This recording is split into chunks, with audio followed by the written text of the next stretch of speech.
Hey guys, welcome back to the channel. Today's Sunday, October 25th, 2020, and this is the Flight Sim News.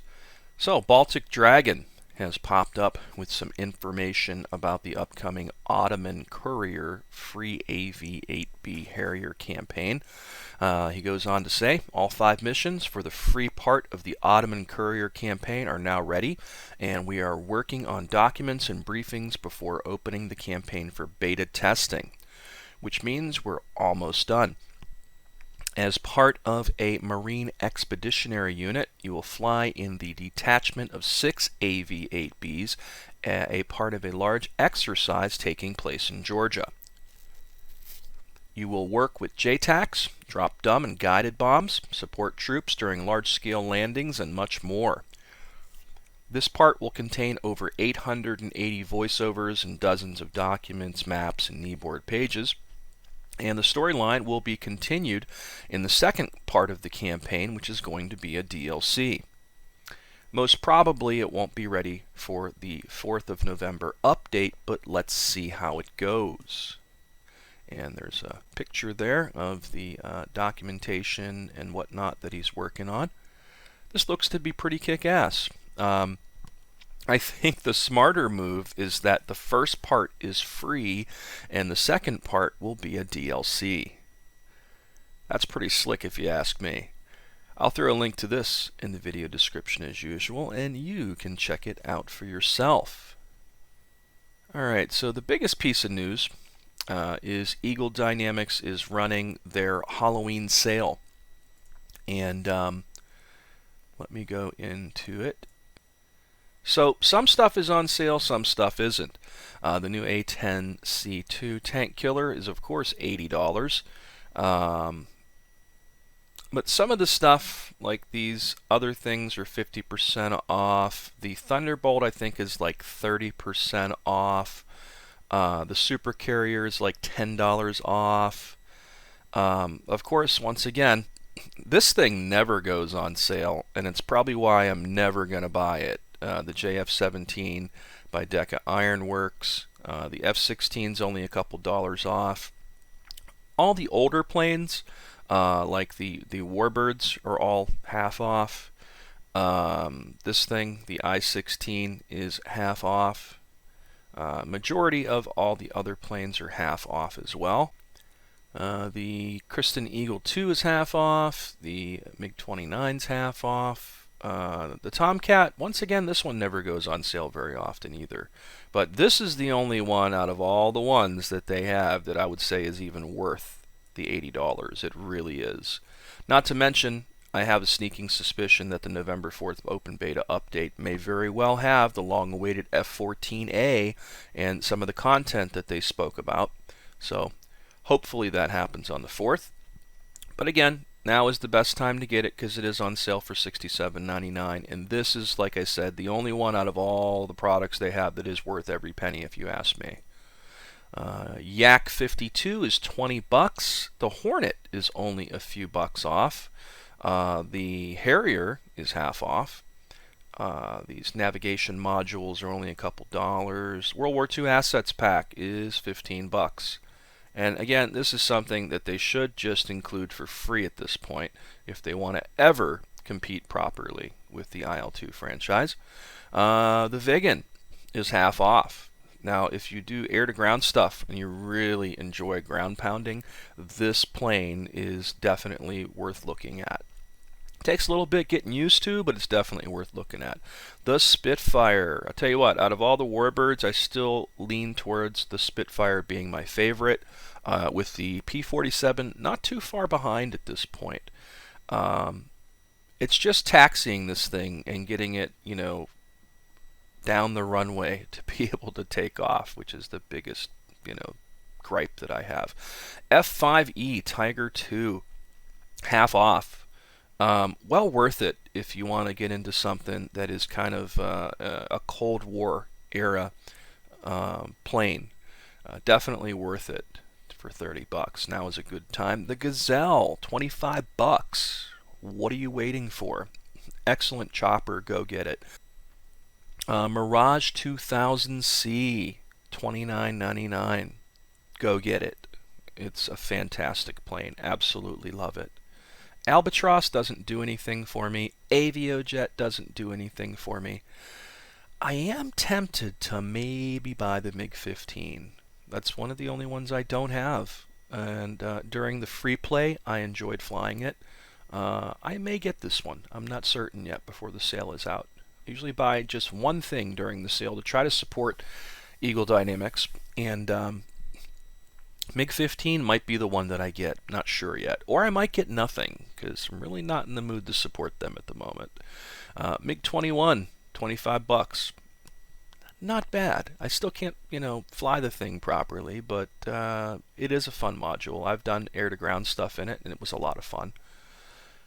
109 K4 Kerfist. Doesn't really do nothing for me. Sabre, 25 bucks. I like the Sabre. And the Dora, FW190D9, the Dora. I do enjoy this plane as well. These two definitely are worth checking out. You know what? I bought this and I just don't use it. The MI8. I thought I would find something more to do with it, and I'm just not into sling loading and, doing that kind of thing. It's got a shit ton of weapons with it, but I've never really sat down and learned how to use them. But you can carry a really large number of rockets and bombs and stuff like that on this thing, but it's just kind of big and bulky, and I don't know. It just doesn't scream attack helicopter to me. But if you want something different, it is fun to fly if you want to go sightseeing, and it has a very nice cockpit that I really enjoy. That is the one thing that impresses me most about it. It's got a very large, 3-person across cockpit. Definitely kind of different. And the Huey. The Huey's always a good time. Definitely worth the price of admission. Okay. I'm going to call bullshit right now.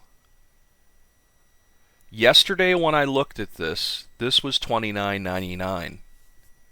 This was on sale until yesterday. I swear to God, I can't believe they did that. I know why they did that. Because I was tempted to maybe go in there and buy this for $29.99 and then go buy the $9.99 upgrade to go to the A10C2, and I thought to myself, I can't believe they even have it on there for that price, because that is so much cheaper than the $80 they want for the A10C2.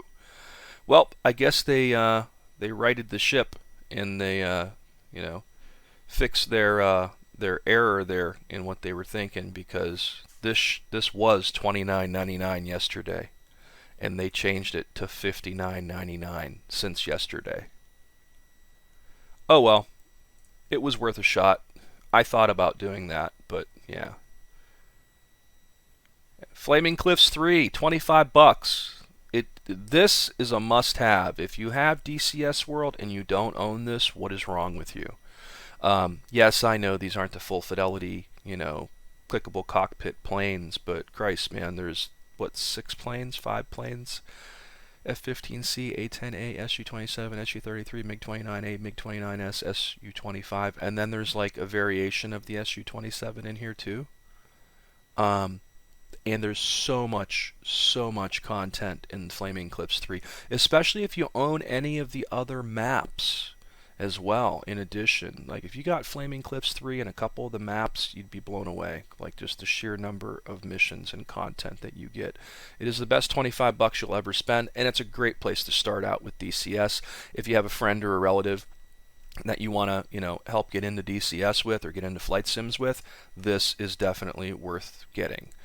It's highly, I would say it's the #1 thing to buy if you want to get into DCS, right at the top of the list.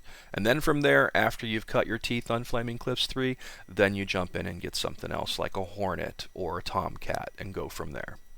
Combined Arms. I think they should just throw this in the trash. I really do. I just don't see the point. But it's half off. The Mustang is $24.99. Black Shark 2, $24.99. There's another one that is just well worth the price of admission. I still can't fly it perfectly, but it is so much fun and definitely worth every penny. And then, as you see, they do have these other variants that come with Flaming Cliffs 3 on sale for $7.49 each. I wouldn't buy them that way. I would just pay the $25 for the Flaming Cliffs 3 and be done with it. But man, that blows me away. They literally had that the day before for $29.99. And that's because it probably was cheaper for people to buy the $29.99 old A10C and buy the $10 upgrade. But you know, the other thing is, I didn't see the $10 upgrade anywhere on here. So I don't know where that went or how that's going. I saw it over on Steam though. Technically, it's still cheaper to pay the $59.99 and then the $10 upgrade than it is to pay $79.99 for the full thing. But is what it is. Let's look at terrain. Syria map is on sale for $10 off. Tell you what, it is one of the best maps out there. I do really enjoy it. The channel is, what, $15 off? Definitely a fantastic map. Half off for the Persian Gulf. Just go buy it right now. Don't think twice about it. One of the best maps in DCS world. Normandy, 1944. They improved this a lot over the past year. So before, this wasn't the greatest, but right now it's definitely worth having. But the problem is, damn it, if you want to get into Warbirds in DCS, you almost need the World War II assets pack to go with Normandy and to go with the channel. And then, you know, the Warbirds. When you buy a Warbird, you just get a plane. That's it. And then you're flying it over like Russia. You know what I mean? Like, how stupid is that? I mean, this is the number 1 thing that really keeps Eagle Dynamics from breaking deeper into that market and getting some of that that share that IL-2 has, because it's just too expensive to get into World War II in DCS. You've got to buy a map. You've got to buy a plane. You've got to buy the World War II assets pack. And then you've got to buy a campaign, usually. None of them Warbirds usually come with much of anything. Anyways, back to the maps. Nevada, this is a fantastic map too for $25. But personally, right now, I think Syria is one of my favorites. The channel's really high up there, but Persian Gulf and Nevada are definitely 2 of my old favorites. And then the Normandy map, like I said, they've made a lot of improvements to it. It really is nice compared to what it was before. So now's a great time to get your hands on those. And then if you look at the campaigns, the Harrier campaign, brand new by Greg over at Reflected Simulations, is only $10. That's not on sale. Didn't expect it to be though. The Crew Part 1 by Stone Sky, $13, not on sale. Baltic Dragon's new campaign, $14, not on sale. But again, I didn't expect them to be either. Serpent's Head 2 campaign by Badger. Now this is somewhat new. This is only $5. Hunters over the Yalu. Definitely get this one. If you have the F-86, it's definitely worth the price of admission. The only problem is, once again, here we go. It requires the World War II assets pack. That's the only thing that I think kills it for a lot of people, because you got to pay $5 for the campaign on sale, which is great, but you got to go buy that $15 on sale World War II assets pack, which when not on sale is $30. Most of these other campaigns are half off. So the only other problem is, like I'm saying, if you buy a Warbird, is you really got to buy a campaign. So this is actually a good one from Greg over at Reflected Simulations too, and it's worth checking out for $5. But I mean, that's the thing. Big Show campaign by Greg at Reflected, $5. MI8 campaigns, $5. Red Flag campaign by Baltic Dragon, $6. Baltic Dragon costs more than everybody else. I really don't understand why. He does a great job, don't get me wrong, but I wish they would just kind of come out with a standard, hey, these campaigns are $10, you know. But he asks for a little bit more. Let's see, Gresser's campaign, $5. Now this actually comes for free with the Vigan at this point. That's why it's not on the list anymore with a price.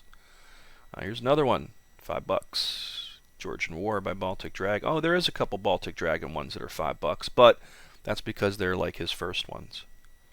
There's another Spitfire campaign for $5. Maple Flags A10, $5. Oilfield campaign, $5. Argo campaign, $5. F5E campaign, $5, $5, $5. Then as you can see, I don't know what happened to this one, why this one's missing too. Not sure why that one's not on the list anymore either. Museum Relic campaign, $5. High stakes for the P-51, $5. More A-10 stuff, the F-15 Red Flag, the Enemy Within campaign, that's not listed anymore. And that's pretty much it, man. They also posted a video for the sale as well. It's the DCS Halloween sale. And as always, it's a nice little video. They do a good job with these little cinematic videos that they pull off. 50% off most DCS products. And then there's a couple things that just aren't participating in it at all, as usual. But if you've been wanting to get your hands on some DCS stuff on the cheap, now is probably a good time to head on over there. I'll throw a link to this in the video description as usual, and you can check it out for yourself. Here's a pretty cool video I happened upon. It's from Fast Jet Performance. And it's an interview with Simon Pearson from Eagle Dynamics. And you're leading a 4-ship, and you've forgotten how to start it up, and you've forgotten how, and there's all kinds of things, and you wake up in a cold sweat. Or you're going on operation, and you can't remember the switches for the the cameras or the pod. So, and then when I put the VR hat on, I started flying DCS, and I started learning, doing what you pilots do, just obviously because I can't have a backseater unless I'm flying the Tomcat. And my stress streams have completely disappeared, and I spend all my time flying different aircraft, which is phenomenal. I suppose in the last 24 hours, I'm just thinking of what I've been flying. Last 24 hours, I've been flying in the MiG-19, the Sabre, the Kurfürst, the 109, the Focke-Wulf Dora, the F-18, obviously, and a touch of F-5. So 7 aircraft in the last 24 hours. And I'm comfortable in all of them. And for me, it's just amazing. There's a very famous Dilbert cartoon where Dilbert... This video is almost an hour and a half long. And it goes into a lot of detail about the future of what they're doing with Eagle Dynamics and digital combat sim. I haven't listened to the whole thing. I haven't had an hour and a half to, waste yet to do it. Overall, it seems like a pretty cool interview. I've never heard of these guys before, but these guys have got a pretty cool page with a lot of stuff and a lot of decent content on it. So you might want to check out the guys over at Fast Jet Performance. And I'll throw a link to this in the video description as usual, and you can check it out for yourself. Alright, Dev Diary 264 is out, and it's a pretty lengthy one. A lot of things they're talking about. Battle of Normandy stuff, dropping paratroopers, supplies, and towing assault gliders. Career mode, early access. The second hero of the day is the upcoming collector's plane, the British Hawker Hurricane Mark II fighter. This legendary early war aircraft saw much action in the Battle of Britain and later on the Eastern Front with the Red Army Air Force via the Lend-Lease program. This fighter actively participated in the Battle of Moscow and Battle of Stalingrad, and owners of this collector's plane will be able to use it in the Battle of Moscow and Battle of Stalingrad careers in the coming update. There were many different modifications to the plane. The most interesting ones will be available in our sim. Mark IIA, Mark IIB, Mark IIC, and Mark IID all have different weapon configurations. Hurricane Mark II Soviet version will be in there as well. And in addition, either of the modifications listed above can be equipped with a Merlin engine with an additional boost, air cleaner for dusty conditions with rear view mirror. And then they go on to talk a little bit about Tank Crew. The work on Tank Crew is continuing as well. The coming update will include very important changes for ground vehicle AI, both detailed and simpler model vehicles, making the AI gunner actions more realistic. To hit a target at distance, they will usually bracket a target with gunfire as they find the proper range. Spotting a target to the side of the current aiming line will require more time the more distant it is. Both of these actions will depend on the AI proficiency level set in the mission.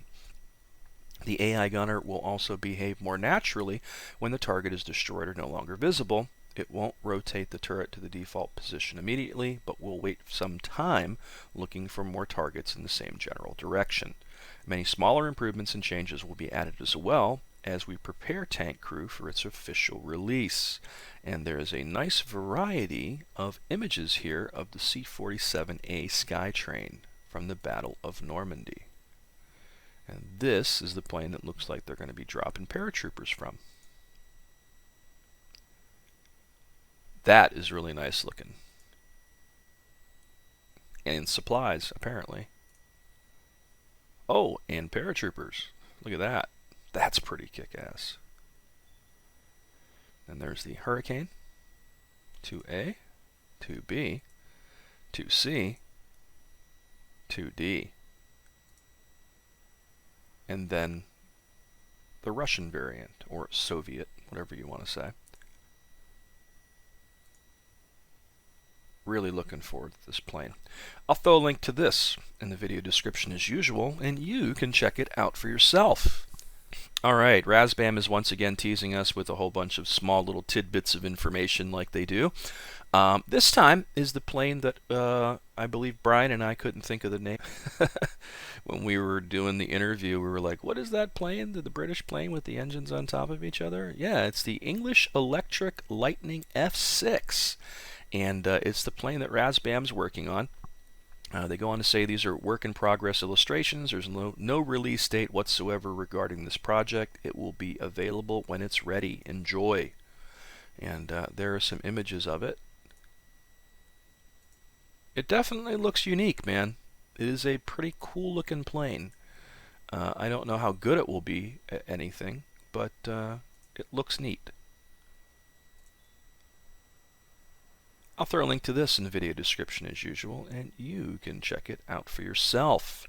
So the last bit of news is some little bit of rumor, I guess, that is stirred up based on some findings in the code for Microsoft Flight Simulator.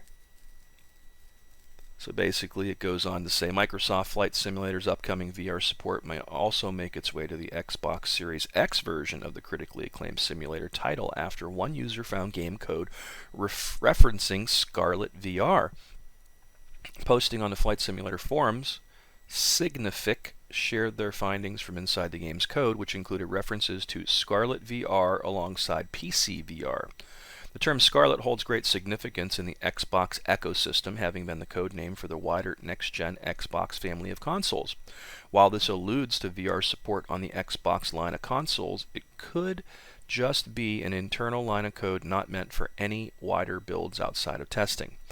Virtual reality support for Flight Simulator is currently taking entries for its closed beta program using the Windows Mixed Realities devices for VR gameplay. Xbox's Phil Spencer has previously spoken about VR on the Xbox consoles, explaining to Gamertag Radio that they won't implement the feature until it becomes a no-brainer for us to support it. Given this, we cannot say for definite whether Microsoft Flight Simulator will support VR when it releases on Xbox consoles, whenever this comes to fruition. This is just some website I've never heard before, stealthoptional.com. But it was an interesting bit of information, and I thought it was worth mentioning. So that is kind of neat. And that is it for the Flight Sim News today. As always, thanks so much for watching. Please subscribe to the channel. Feel free to hit that like button. And until next time, guys.